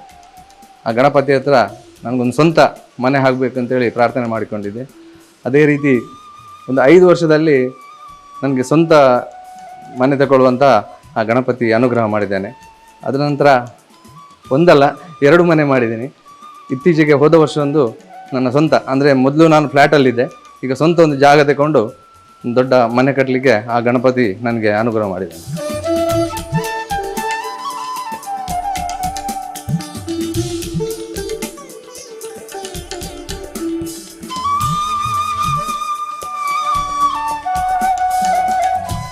ಎಲ್ಲ ರೀತಿಯಾಗಿರುವಂತಹ ಒಂದು ಪೂಜಾ ಕೈಂಕರ್ಯದಲ್ಲಿ ಶಿಸ್ತುಬದ್ಧ ಅಂತೇಳಿ ನಿಮ್ಮ ತಂದೆಯವರ ಈ ಒಂದು ಪೂಜಾ ಕೈಂಕರ್ಯಗಳು ಎಲ್ಲ ರೀತಿಯ ಊರಿನವರು ತಿಳಿಸುವಂಥದ್ದು ಬಹಳ ಶಿಸ್ತು. ಯಾವುದೇ ಕಾರಣಕ್ಕೂ ಎಲ್ಲಿಯೂ ಲೋಪ ಆದರೂ ಕೂಡ ಅದನ್ನು ಸಹಿಸಿಕೊಳ್ಳುವುದಿಲ್ಲ ಅಂಥೇಳಿ ನಿಮ್ಮ ತಂದೆಯವರ ಪೂಜಾ ಕೈಂಕರ್ಯ, ಅದರೊಟ್ಟಿಗೆ ಈ ಕ್ಷೇತ್ರಕ್ಕೆ ಬರುವಂಥ ಭಕ್ತಾದಿಗಳ ಆ ಕೋರಿಕೆಗಳು ಹೀಗಿರ್ತವೆ. ಇಲ್ಲಿ ಆಗುವಂಥದ್ದು ದಿವಸಕ್ಕೆ ಬೆಳಿಗ್ಗೆ ಪಂಚಾಮೃತ ಅಭಿಷೇಕ ಮಾಡಿಕೊಂಡು ಬೆಳಗಿನ ಶಾಕಾಲ ಪೂಜೆ ಮಾಡಿಕೊಂಡು ಅದರ ನಂತರ ಮಹಾಪೂಜೆ ಮಾಡ್ತೇವೆ. ಅದರ ನಂತರ ಸಂಜೆ ಹೊತ್ತಲ್ಲಿ ಮತ್ತೆ ರಾತ್ರಿ ಪೂಜೆ ಮಾಡುವಂಥದ್ದು ಇಲ್ಲಿ ನಿತ್ಯದ ಕರ್ಮಗಳು. ಪೂಜೆ ಆದ ನಂತರ ಹೆಂಡೆ ಬಲಿ ಕೂಡ ಆಗ್ತದೆ. ಅದರ ನಂತರ ತಿಂಗಳು ಪ್ರತಿ ಸಂಕಷ್ಟಿಗೆ 108 ಕಾಯಿ ಗಣಯಾಗ ಮಾಡುತ್ತೇವೆ. ಅದರ ನಂತರ ಶಿವರಾತ್ರಿಗೆ ಕೊಡಿ ಏರುವುದಂತ ಧ್ವಜಾರೋಹಣ ಆಗಿಕೊಂಡು 7ನೇ ದಿವಸಕ್ಕೆ ಇಲ್ಲಿಯದು ವಾರ್ಷಿಕ ಮಹೋತ್ಸವ ಮಾಡ್ತಾ ಬರೋದು. ಮರು ದಿವಸ ತೋಟೋದ್ಘಾಟನೆ ಮಾಡಿ ದೇವರನ್ನು ಅವಭೂತಕ್ಕೆ ನಮ್ಮ ಕಡೆ ಪುಷ್ಕರಣಿಗೆ ಕರ್ಕೊಂಡು ಸಂಪ್ರದಾಯ. ಅಲ್ಲಿಂದ ಬಂದ ನಂತರ ಮತ್ತೆ ಧ್ವಜ ಆರೋಹಣ ಮಾಡುವಂಥದ್ದು ಕ್ರಮ. ಅದ ನಂತರ ಯುಗಾದಿಯ ನಂತರ 1 ತಿಂಗಳು ವಸಂತ ಮಾಸದಲ್ಲಿ ವಸಂತ ಪೂಜೆ ಮಾಡುವಂಥದ್ದು ಕ್ರಮ. ಆಮೇಲೆ ಸಿಂಹ ಮಾಸದಲ್ಲಿ ಸೋಣ ಆರತಿ ಅಂತ ವಿಶೇಷ. ಅದರ ನಡುವಲ್ಲಿ ಒಂದು ಹರಕೆಯಾದ ಹಬ್ಬದ ಪೂಜೆ ನಡುವಲ್ಲಿ ಒಂದು ನಡೀತದೆ. ಅದು ನಮ್ಮ ಹಲಸಿನ ಹಣ್ಣಿನಿಂದ ಮಾಡುವಂಥ ಹಬ್ಬದ. ನಂತರ ಒಂದೇ ಚೌತಿಯ ದಿವಸದಲ್ಲಿ 108 ಕಾಯಿ ಗಣಹೋಮ, ಕದರಿ ಕಟ್ಟುವುದು, ಮತ್ತೆ ನಿಮ್ಗೆ 3 ಗಣಪತಿ ಸೇವೆ, ರಾತ್ರಿ ಇದು ಉತ್ಸವ ಇದೆಲ್ಲ ಮಾಡಿಕೊಂಡು 4ನೇ ದಿವಸಕ್ಕೆ ಊರಿನವರೆಲ್ಲ ಒಟ್ಟು ಸೇರಿಕೊಂಡು ಒಂದು ಹೂವಿನ ಪೂಜೆ ಮಾಡಿಕೊಂಡು ದೇವರನ್ನು ಗಣಪತಿಯನ್ನು ಸಣ್ಣ ಮೃಣ್ಮಯ ಮೂರ್ತಿ ಮಾಡ್ತೇವೆ. ಅದನ್ನ ವಿಸರ್ಜನೆ ಮಾಡುವಂಥದ್ದು ಕ್ರಮ. ಅದ ನಂತರ ದೀಪಾವಳಿಯಲ್ಲಿ ವಿಶೇಷವಾಗಿ ಇಲ್ಲಿ ವಾಹನ ಪೂಜೆಗಳು, ಆಯುಧ ಪೂಜೆ, ದೀಪಾವಳಿಯಲ್ಲಿ ವಾಹನ ಪೂಜೆಗಳು. ಈ ನವರಾತ್ರಿಯಲ್ಲಿ ಇಲ್ಲಿ ಒಂದು ಸಂಘದವರು ಸೇರಿಕೊಂಡು ಕಳೆದ ಒಂದು 50 ವರ್ಷದಿಂದ ನಮ್ಮ ತಂದೆಯವರು ಮತ್ತು ಅವರ ಅಣ್ಣ ಮತ್ತು ಮತ್ತೊಬ್ಬರು ಸೇರಿಕೊಂಡು ಆರಂಭ ಮಾಡಿ ಕಳೆದ 50 ವರ್ಷದಿಂದ ಒಂದು ಸರಸ್ವತಿಯನ್ನು ಇಟ್ಟು ಪೂಜೆ ಮಾಡುವಂಥದ್ದು ಕ್ರಮ ನಡ್ಕೊಂಡು ಬರ್ತಾ ಉಂಟು. ಈಗ 50 ವರ್ಷ ಆಯಿತು, ಹೋದ ವರ್ಷ ಮೃಣ್ಮಯದ ಮೂಲಕವಾಗಿ ಮೃಣ್ಮಯದ ಮೂಲಕ. ಸೊ ಅದರಲ್ಲಿ ಒಂದು 4 ದಿವಸ ನವರಾತ್ರಿಯ ದಿವಸದಲ್ಲಿ ಶಾರದಾ ಪೂಜೆ ಮಾಡುವಂಥ ಕ್ರಮ, ವಿಜಯದಶಮಿಗೆ ಮೃಣ್ಮಯ ಮೂರ್ತಿಯನ್ನು ವಿಸರ್ಜನೆ ಮಾಡುವಂಥ. ಮತ್ತೆ ದೀಪಾವಳಿಯಲ್ಲಿ ಆಯುಧ ಪೂಜೆ, ಮತ್ತೆ ಒಂದು ತಿಂಗಳ ಕಾರ್ತಿಕ ಮಾಸದಲ್ಲಿ ತುಳಸಿ ಪೂಜೆಗಳನ್ನು ಮಾಡಿಕೊಂಡು ಕಾರ್ತಿಕ ಮಾಸ ದಿವಸ ರಂಗಪೂಜೆ ಮಾಡಿಕೊಂಡು ಉತ್ಸವ ಮಾಡಿಕೊಂಡು ಅದನ್ನು ಮುಗಿಸಿ ಬರುವ ತಿಂಗಳು ಅಂದರೆ ಮುಂದಿನ ಮಾಸದಲ್ಲಿ ಮಹಾಚೌತಿಯ ದಿವಸದಲ್ಲಿ ಒಂದು ದೋಣಿ ಬಂತೆ ಕಜ್ಜಾಯ ಸೇವೆ ಮಾಡಿಕೊಂಡು ಧನು ತಿಂಗಳ ಪೂಜೆಗಳನ್ನು ಪೂಜೆಗಳನ್ನು ಮಾಡಿದ್ದು ಅದರಲ್ಲಿ ಹುಗ್ಗಿ ಅಂತ ವಿಶೇಷ, ಅದನ್ನು ಒಂದು ಪೂಜೆ ಎಕ್ಸ್ಟ್ರಾ ಆಗ್ತದೆ, ಅದನ್ನು ಮಾಡಿಕೊಂಡು ಮತ್ತೊಂದು ಮುಂದೆ ಬರುವಾಗ ನಿಮಗೆ ಅದೇ ಉತ್ಸವಗಳು ನಡೀತಾ ಹೋಗುವಂಥದ್ದು. ಈ ಒಂದು ಕ್ಷೇತ್ರದಲ್ಲಿ ಬರುವಂತಹ ಭಕ್ತಾದಿಗಳು ವಿಶೇಷವಾದಂತಹ ಆ ದೇವರತ ಕೂರುವಂತಹ ಒಂದು ವಿಶೇಷ, ಯಾಕಂದ್ರೆ ಪ್ರತಿಯೊಬ್ಬ ಭಕ್ತನಲ್ಲಿ ಒಂದೊಂದು ರೀತಿಯ ಕಷ್ಟಗಳಿರ್ತದೆ, ಒಂದು ಸಮಸ್ಯೆ ಇರ್ತದೆ. ಹೇಗೆ ಹೇಳ್ತಾ ಹೋಗ್ತಾನೆ, ಏನು ವಿಶೇಷವಾದಂತಹ ಫಲಪ್ರದವಾಗಿರುವಂತ ದೇವರ ಹೆಸರು ಸಿದ್ಧಿವಿನಾಯಕ. ಹೌದು, ಅದ್ರ ಸಿದ್ಧಿ ಅವ್ರದ್ದು ಏನು ಕೋರಿಕೊಂಡು ಬರ್ತಾರೆ ಅವರಿಗೆಲ್ಲ ಕ್ಷಿಪ್ರದಲ್ಲಿ ಪ್ರಸಾದ ಕೊಡುವಂಥದ್ದು ದೇವರು ನಮ್ಮದು. ಮತ್ತೆ ಆಗಮ ಶಾಸ್ತ್ರದಲ್ಲಿ ಮಹಾತೋಬರ ದೇವಸ್ಥಾನ ಗಣಪತಿ ಮಾತ್ರ ಪೂಜೆ ಮಾಡುವಂಥದ್ದು ಬಹಳ ಅಪರೂಪದ ಕ್ಷೇತ್ರ. ಖಂಡಿತವಾಗಿ ನಿಮ್ಮ ತಂದೆಯವರ ಶಿಸ್ತಿನ ಬಗ್ಗೆ ಹೇಳಿದ್ರೆ ಅವರು ಕಾಂಪ್ರಮೈಸ್ ಅಂತದ್ದು ದೇವರ ಪೂಜೆಯಲ್ಲಿ ಇಲ್ಲ. ಒಂದು ಟೈಮ್ ಅಲ್ಲಿ ಇನ್ನೊಂದು ದೇವರ ಪೂಜೆ, ಇದೆರಡರಲ್ಲಿ ಕಾಂಪ್ರಮೈಸ್ ಇಲ್ಲ. ದೇವಸ್ಥಾನದಲ್ಲಿ ಯಾವುದೇ ಕೆಲಸಗಳು ಆಗ್ಬೇಕು ಹೇಳಿದ್ರೆ ಆ ಟೈಮಲ್ಲೇ ಆಗ್ಬೇಕು. ಈಗ ಯಾವುದೇ ಪೂಜೆಗಳು ದೇವಸ್ಥಾನದ ಬಾಗಿಲು ಹಾಕೋದಾಗ್ಲಿ, ಬಾಗಿಲು ತೆರೆಯುವುದಾಗ್ಲಿ ಈ ಹೊತ್ತಲ್ಲಿ ತೆಗಿಬೇಕು, ಆ ಹೊತ್ತಲ್ಲಿ ಹಾಕ್ಬೇಕು. ದೇವಸ್ಥಾನದ ಉತ್ಸವಗಳಾಗ್ಲಿ, ಯಾವುದೇ ಪೂಜೆಗಳಾಗ್ಲಿ, ದೇವಸ್ಥಾನಗಳಾಗ್ಲಿ ಯಾವುದೇ ಒಂದು ಇನ್ವಿಟೇಷನ್ ಅಲ್ಲಿ ಹಾಕಿರ್ತಾರೆ, ಅದೇ ಹೊತ್ತಲ್ಲೇ ಆಗ್ಬೇಕಂತ ಹೇಳುವಂತ ಕ್ರಮ ಅಂತ ಹೇಳಿ ಅವ್ರು ನಡ್ಕೊಂಡು ಬರ್ತಾ ಉಂಟು. ಭಗವಂತ ಭಕ್ತರಿಗೆ, ಪ್ರತಿಯೊಬ್ಬ ಭಕ್ತರಿಗೂ ಕೂಡ ಈ ಕ್ಷೇತ್ರದಲ್ಲಿ ಇರುವಂತ ಪ್ರತಿಯೊಬ್ಬ ಭಕ್ತರಿಗೂ ಕೂಡ ನಿಮ್ಮ ಮಾತು. ಪ್ರತಿಯೊಂದು ಇದು ವ್ಯಾಪಾರ ಗಣಪತಿ ಹೇಳ್ತಾರೆ, ಅಂದ್ರೆ ವ್ಯವಹಾರಕ್ಕೆಲ್ಲ ಈ ಗಣಪತಿಗೆ ನಂಬಿದ್ರೆ ವ್ಯವಹಾರ ಎಲ್ಲ ಅಭಿವೃದ್ಧಿ ಆಗ್ತದಂತೆ ಜನರ ಅಭಿಪ್ರಾಯ ಅದು. ಹಾಗಾಗಿ ಇದೊಂದು ವ್ಯವಹಾರ ಗಣಪತಿ ಅಂತ, ವ್ಯಾಪಾರ ಗಣಪತಿ ಅಂತ ಗಣಪತಿಗೆ ತುಂಬಾ ಹೆಸರು. ಈಗ ಹೋಗ್ತಾರೆಲ್ಲ ಕೂರಿಗೆ ಹಾಗೆ ಉಂಟು.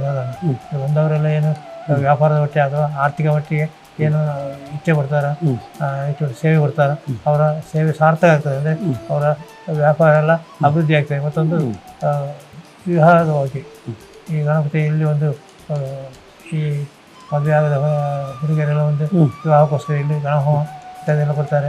ಅದು ಸಹ ಆ ವಿವಾಹ ಕಾರ್ಯ ಸಹ ಅವರ ಟೂರಿಗೆ ಅಂತ ಹೆಚ್ಚೆಂದರೆ ಒಂದು ಇಲ್ಲಿ ಬಾಲಗಣಪತಿ ಮಾಡಿಸ್ತದೆ. ಬಾಲಗಣಪತಿ ಮಾಡಿದರೆ ಹೆಚ್ಚಿ ಇಲ್ಲಿ ಸಾಧಾರಣ ಆದ ಬಾಲಗಣಪತಿಯಲ್ಲಿ 100ರಲ್ಲಿ 90 ಎಲ್ಲ ಸಕ್ಸಸ್ ಆಗಿದೆ. ಅದರಿಂದ ಹೆಂಗಸರಲ್ಲಿ ಬಾಲಗಣಪತಿ ಮಾಡ್ತಾರೆ ಹೆಚ್ಚಾಗಿ. ಖಂಡಿತವಾಗಿ ನೋಡ್ತಾ ಹೋಗ್ಬೋದು, ಪ್ರತಿಯೊಬ್ಬ ಭಕ್ತಾದಿಗಳಿಗೂ ಒಂದೊಂದು ರೀತಿಯಾಗಿರುವಂಥ ಅನುಗ್ರಹ ಮಾಡ್ತಾ ಹೋಗ್ತಾರೆ. ಬಹಳ ವಿಶೇಷವಾಗಿ ವ್ಯಾಪಾರ ವ್ಯವಹಾರಗಳನ್ನು ಮಾಡುವಂತಹ ವ್ಯಕ್ತಿಗಳಿಗೆ ಎಲ್ಲಾದರೂ ವ್ಯಾಪಾರ ವ್ಯವಹಾರದಲ್ಲಿ ಲೋಪ ಆಯಿತು, ಸಮಸ್ಯೆ ಆಯಿತು, ನಷ್ಟ ಆಯಿತು ಅಂತ ಹೇಳಿದಾಗ ಆ ನಷ್ಟವನ್ನು ಸರಿದೂಗಿಸುವಂತಹ ಒಂದೊಳ್ಳೆ ರೀತಿಯ ಲಾಭದಾಯಕವಾದಂಥ ವ್ಯಾಪಾರ ನಡೀಲಿಕ್ಕೆ ಸಾಧ್ಯ ಆಗುವಂಥ ಕ್ಷೇತ್ರವಾಗಿದ್ದಿದೆ. ಅದರೊಟ್ಟಿಗೆ ವಿವಾಹ ಆಗಲಿಲ್ಲ ಅಂತ ಹೇಳಿದರೆ ಬಾಲಗಣಪತಿ ಹೋಮ ಮಾಡಿದರೆ ಸಾಕು, ಕ್ಷಣಮಾರ್ಧದಲ್ಲಿ ಒಂದು ಒಳ್ಳೆ ರೀತಿಯಾಗಿರುವಂಥ ಫಲ ಸಿಗ್ತದೆ ಅಂತ ಹೇಳುವಂಥ ಮಾಹಿತಿ ತಿಳಿಸ್ತಾ ಹೋದ್ರೆ, ಅದರೊಟ್ಟಿಗೆ ಕ್ಷೇತ್ರ ನಡೆಯುವಂಥ ಬೇರೆ ಬೇರೆ ರೀತಿಯಾಗಿರುವಂಥ ವಿಶೇಷತೆಗಳ ಮಾಹಿತಿ ತಿಳಿಸಿದ್ವಿ. ವಂದನೆಗಳು.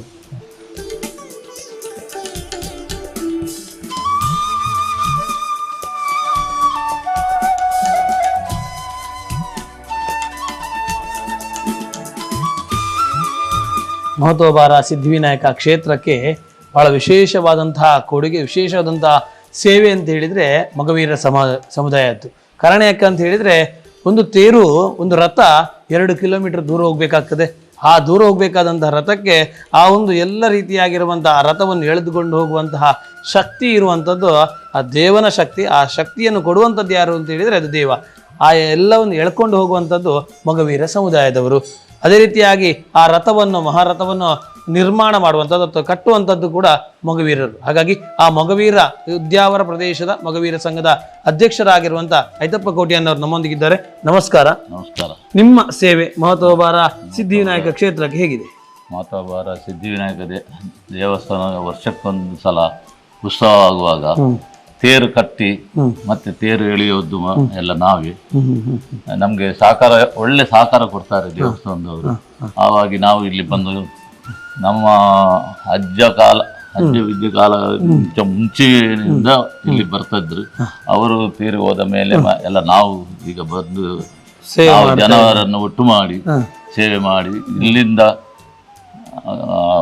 ಫಸ್ಟ್ ದಿವಸ ದೊಡ್ಡ ರಥ ಎಳಿಕೊಂಡು ಹೋಗುದು, ಮತ್ತೆ ಮರು ದಿವಸ ಕಡೆಕರಿಗೆ ಸಣ್ಣ ರಥವನ್ನು ಎಳಿಕೊಂಡು ಹೋಗಿ ಅಲ್ಲಿ ದೇವರನ್ನು ಅಲ್ಲಿ ಪೂಜೆ ಮಾಡಿ ಆದ ಮೇಲೆ ನಾವು ಅದಕ್ಕಿಂತ ಮೊದಲು ಆ ರಥವನ್ನು ಇಲ್ಲಿ ತಂದು ಇಲ್ಲಿ ಒಪ್ಪಿಸ್ತೇವೆ. ಖಂಡಿತವಾದ ಆ ತುಳುಟ್ಟು ಪಾತೆರನ್ನು ಮೇರೆಗ ಖಂಡಿತವಾದ ಶೋಕುಡು ಪಾತೆರ ಸಾಧ್ಯ ಉಂಟು ಒಂದು ಅರೆ ತುಂಬೆ ಬಂಡೇರು ತುಳುಟ್ಟು ಪಾತೆರ್ನಿಂದ ನಮ್ಮ ಮಾತ ವಿಷಯ ತೂಪಿನ ಅಂಡಲ್ಲ ಆ ತೇರು ಕಟ್ಟುನೇ ಇಪ್ಪು ಅಥವಾ ತೇರು ಒಯ್ಪುನೇ ಇಪ್ಪು ಅವು ಮಾತ ಇಲ್ಲಿ ಬೇಲೆ ಆತು ದೇವೇರ್ದಾತು ಬೇಗ ಬೇಗ ಆಪುಂಡು ಒಂದು ಅಂಡಲ್ಲ ಆ ತೆರನ ಸೇರ್ಸಾವುಡು ಮಾತೆರಲ್ಲ ಸೇರಿದ ತಾಯಿನ ಒಟ್ಟು ಮಂತದ್ದು ಕಟ್ಟೋಡ ಆಪುಂಡು ಒಯ್ಪೋಡ ಆಪುಂಡು ಇಂಚ ವ್ಯವಸ್ಥೆ ಮನ್ಪರೆ ಅಕಲೆಗೆ ಎಂಕ್ಲು ಅಮಾವಾಸ್ಯ ದಾನಿ ಒಂಜಿ ರಜೆ ಒಪ್ಪು ಶಿವರಾತ್ರದ ಹೊರತು ಅಮಾವಾಸ್ಯ ಒಂಜಿ ರಜೆ ಒಪ್ಪು ಆನೆ ಅಕಲೆಗೆ ಪೂರ ಗಲಿಗೆ ಪಂಡು ತುಪ್ಪು ವರ್ಷಂ ಪ್ರತಿ ಆ ಅಮಾವಾಸ್ಯ ದಾನಿ ಬತ್ತದು ಮುಲ್ಪ ತೇರು ಕಟ್ಟರೆ ತೇರು ಪಿದೆ ಒಯ್ತದ್ದು ಕಟ್ಟೋಡು ಬೊಕ್ಕ ಉತ್ಸವದಾನಿ ತೇರ್ನು ಒಯ್ಪೆರೆಗುಂಡು ಐಕು ಬರೋಡು ಬೊಕ್ಕ ಉತ್ಸವದ ಮನದಾನಿ ಪಗೆಲ್ ತೇರ್ದಾನಿ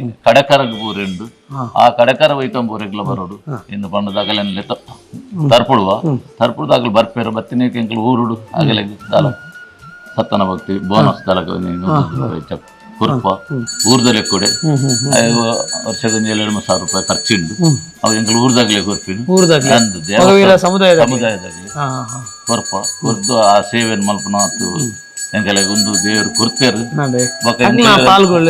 ಖುಷಿ ಬಾರಿ ಖುಷಿ ಇಟ್ಟು ಮಲ್ಪ ಬೊಕ್ಕ ಎಂಕಲೆಗೆ ದೇವರು ಇದೊಟ್ಟ ಕೈ ಬಿಡ್ತಿದ್ರು. ನಾನು ಒಂಜಿ ಫಸ್ಟ್ ದೇವರ ನೆನೆತ್ತದ ಒಂದು ಬೋಟ್ ಮಲ್ತೆ ನಾ ಸಿದ್ಧಿವಿನಾಯಕಂದೇ ಬುಧಾರ್ದಿಗೆ ಎಡ್ಡ ಸಂಪಾದನೆ ಅಂಡು ಸಂಪಾದನೆ ಅದನ್ನ ಎಂಗ ಇಲ್ಲು ಮಲ್ತದಕ್ಕೆ ನಿಮ್ಗೆ ಕರಡು ಜೋಕಿರಿಗೆ ಮದ್ವೆ ಮಸ್ರಿ ಮಲ್ತೆ ಆಯ್ತು ಎಡ್ಡ ಉತ್ಪತ್ತಿ ಅಂಡು ಬೊಕ್ಕ ಕ್ರಮೇಣ ಮತ್ತೆ ಎಂಕ್ ಬೋಟುಡು ಅಂತೆ ಎನ್ನ ತಂದೆಯಲ್ಲಿ ಚೇಂಜ್ ಆಗಿ ನೀಡುವಂತ ಮತ್ತೆ ಕಡಿಮೆ ಸಂಪಾದನೆ ಆಗಿರೋ ಕಡಿಮೆ ಹಾಕಿ ನಾನು ಬೋಟನ್ನು ಮಾರಿ ಮಲ್ಪೆರೆ ಮೂಜಿ ಬೋಟು ರಡ್ಡು ಕಿಡ್ನಿ ಅವು ಪರ್ಸೆಂಟ್ ಪಾರ್ಟ್ನರ್ ಇರ್ತದೆ ಅವು ಎಂಕಲ್ಲ ಗ್ರೂಪ್ದ ಇಟ್ಲ ಅಡ್ಡೆ ಒಂದು ಅವಲ ಹೋದ್ ಇತ ನಾನು MS ಪಾರ್ಟಿಡು ಗಿಂದ ಬೇರೆದ ಇಟ್ಟು ಉಳ್ಳೆ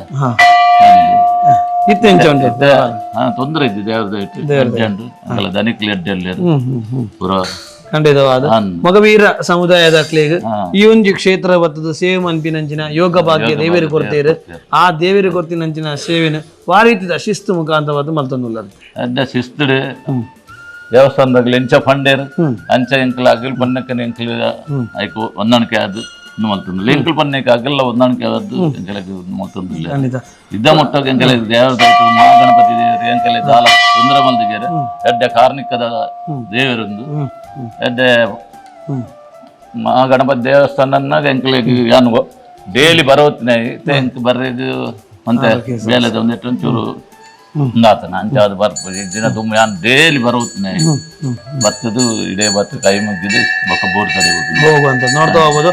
ಮೊಗವೀರ ಸಮುದಾಯದವರ ಬೇರೆ ಬೇರೆ ರೀತಿಯಾಗಿರುವಂತಹ ಸೇವೆಗಳ ಒಟ್ಟಿಗೆ ಅವರಿಗಾಗಿರುವಂತಹ ಅನುಭವಗಳನ್ನು ತಿಳಿಸಿದ್ದಾರೆ. ಬಹಳ ಸಂತೋಷ. ವಂದನೆಗಳು.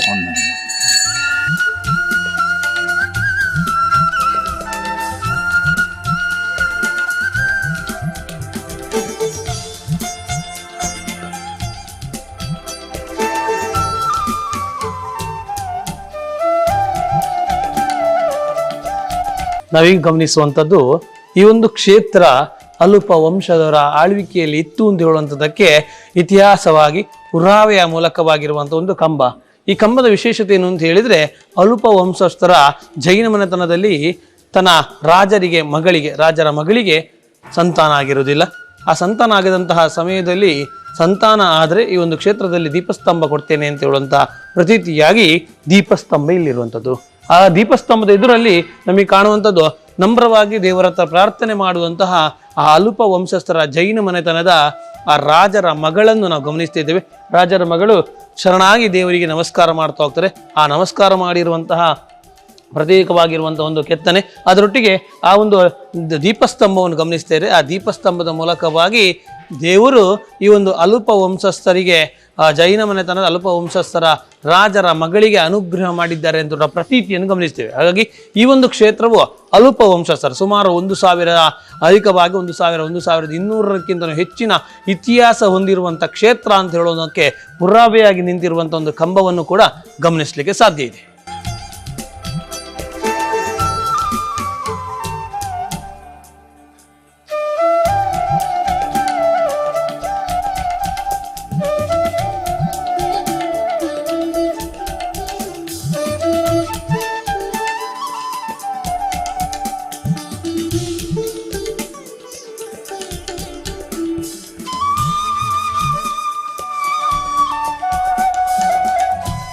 ಭಗವದ್ಭಕ್ತರೇ, ಇವತ್ತಿನ ಕ್ಷೇತ್ರ ದರ್ಶನದ ವಿಶೇಷವಾಗಿರುವಂತಹ ಮಹತೋಬಾರ ಸಿದ್ಧಿವಿನಾಯಕ ಕ್ಷೇತ್ರದಲ್ಲಿ ಬೇರೆ ಬೇರೆ ರೀತಿಯಾಗಿರುವಂತಹ ವಿಶಿಷ್ಟತೆಗಳನ್ನು ಗಮನಿಸ್ತಾ ಬಂದೆವು.